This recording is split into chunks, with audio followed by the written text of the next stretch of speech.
penuh canda kini terasa berbeda. Di balik rutinitas memasak gaji buruh itu di Indonesia 3 juta, tapi pria itu 3,3, perempuan itu 2,5. Betul. Assalamualaikum warahmatullahi wabarakatuh. Om Swastiastu, Namo Buddhaya, salam kebajikan dan salam sejahtera untuk kita semua. Sebelumnya, perkenalkan saya Aulia Nabilatus Syifa dari program studi S1 Pendidikan IPS bersama rekan saya Krishna Pangwita Aryani. Kali ini akan mempresentasikan tentang gender dan kemiskinan pada mata kuliah Kajian Kemiskinan dan Perencanaan Sosial yang dibimbing oleh Bapak Profesor Dr. Inyoman Ruja, SU.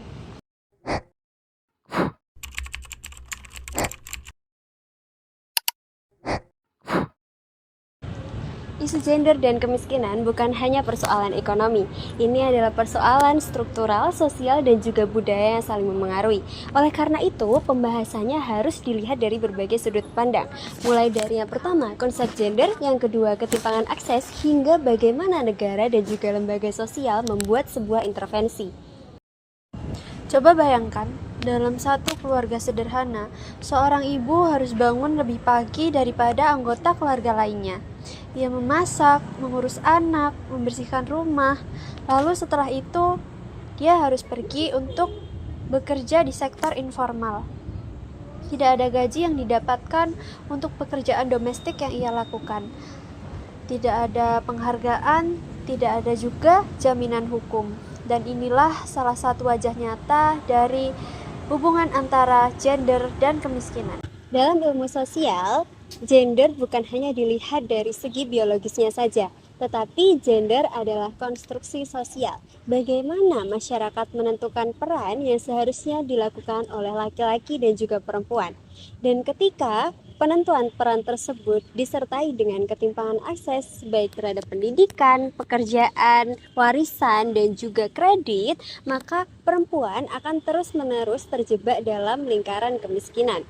Dan ketika ketimpangan akses tersebut berlangsung secara lama, yang terdampak bukan hanya perempuan itu sendiri, tetapi juga terhadap anak-anak mereka, komunitas mereka, dan juga potensi ekonomi yang ada pada bangsa itu sendiri. Istilah feminisasi perempuan bukan muncul tanpa alasan.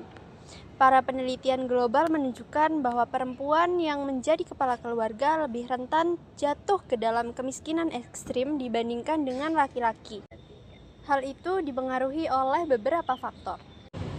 Yang pertama yaitu peluang kerja yang terbatas. Banyak perempuan yang menghadapi hambatan untuk masuk ke pekerjaan formal, bukan hanya karena adanya pendidikan yang rendah, tetapi juga karena adanya stereotip budaya seperti pekerjaan yang berat itu hanya untuk laki-laki, atau anggapan bahwa perempuan itu tidak cocok untuk memimpin.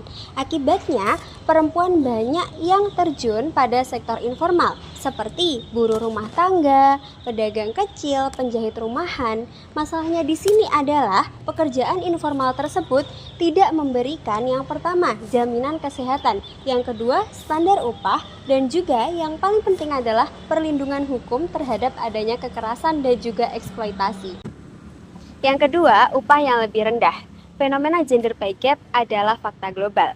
Bahkan dalam pekerjaan yang sama, perempuan kerap mendapatkan upah yang lebih rendah dibandingkan laki-laki karena adanya beberapa faktor. Yang pertama, negosiasi yang dilakukan oleh perempuan biasanya dianggap tidak serius. Yang kedua, adanya stereotip bahwa perempuan bekerja hanya untuk tambahan. Yang ketiga, banyak perusahaan yang menganggap bahwa perempuan bekerja akan mengambil cuti di hari libur untuk melakukan urusan rumah tangga.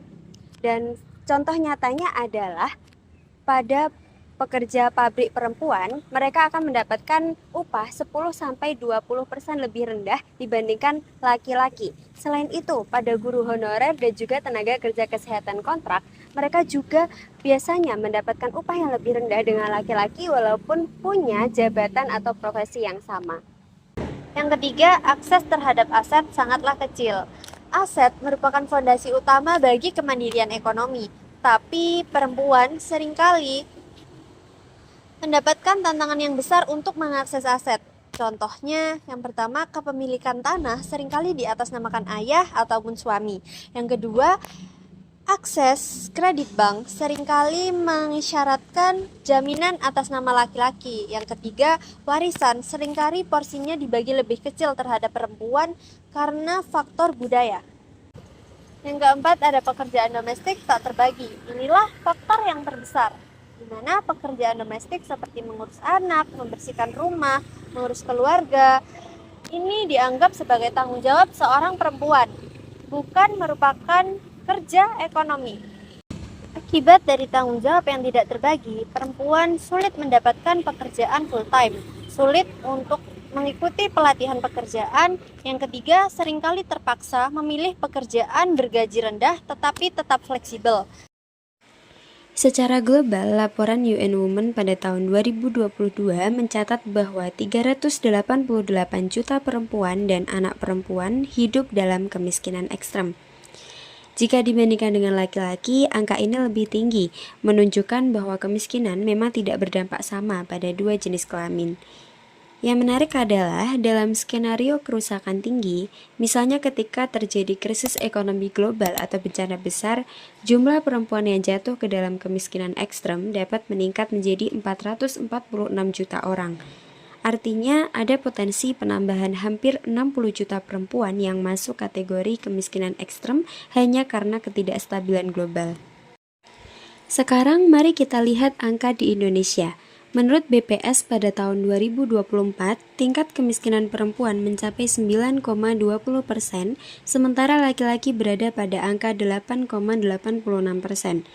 Jika kita lihat selisihnya memang hanya sekitar 0,34%, tetapi secara statistik angka ini sangat signifikan.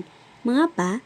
Karena jika diterjemahkan ke jumlah penduduk, selisih 0,34% itu berarti lebih dari 900.000 perempuan di Indonesia hidup dalam kondisi yang lebih rentan dibandingkan dengan laki-laki.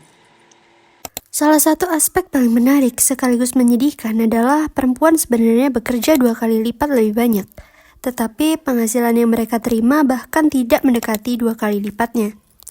Karena sebagian pekerjaan yang mereka lakukan berada di ranah yang tidak terlihat atau invisible work, pekerjaan yang menopang kehidupan keluarga tetapi tidak dianggap sebagai kontribusi ekonomi. Lalu apa yang bisa dilakukan? Ada beberapa intervensi penting yang sudah mulai diterapkan di beberapa negara, termasuk di Indonesia. Yang pertama yaitu adanya jaminan sosial kepada pekerja informal perempuan. Contohnya BPJS Ketenagakerjaan, subsidi modal usaha, dan juga bantuan sosial.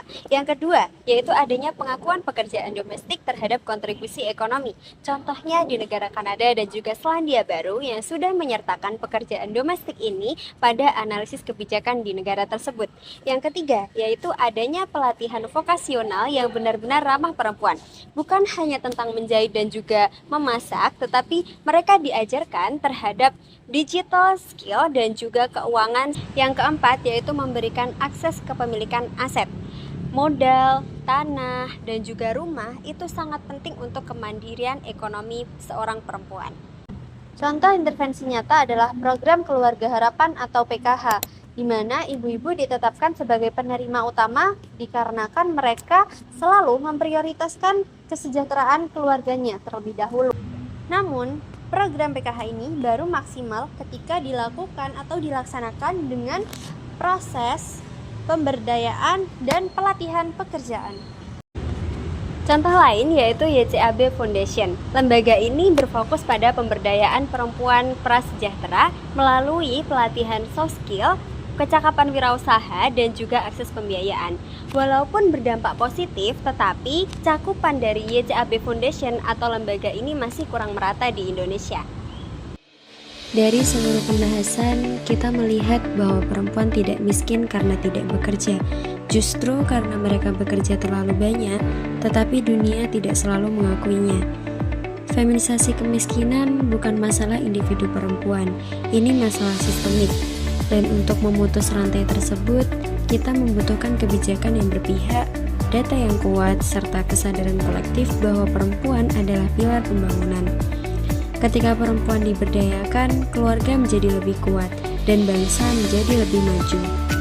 Demikian pemaparan kami mengenai gender dan kemiskinan. Terima kasih kepada Bapak dosen pengampu serta teman-teman semua yang telah menyimak. Semoga penjabaran ini bisa menambah wawasan dan menginspirasi kita untuk melihat kemiskinan dari perspektif yang lebih luas dan manusiawi. Sekian dari kami, wassalamualaikum warahmatullahi wabarakatuh.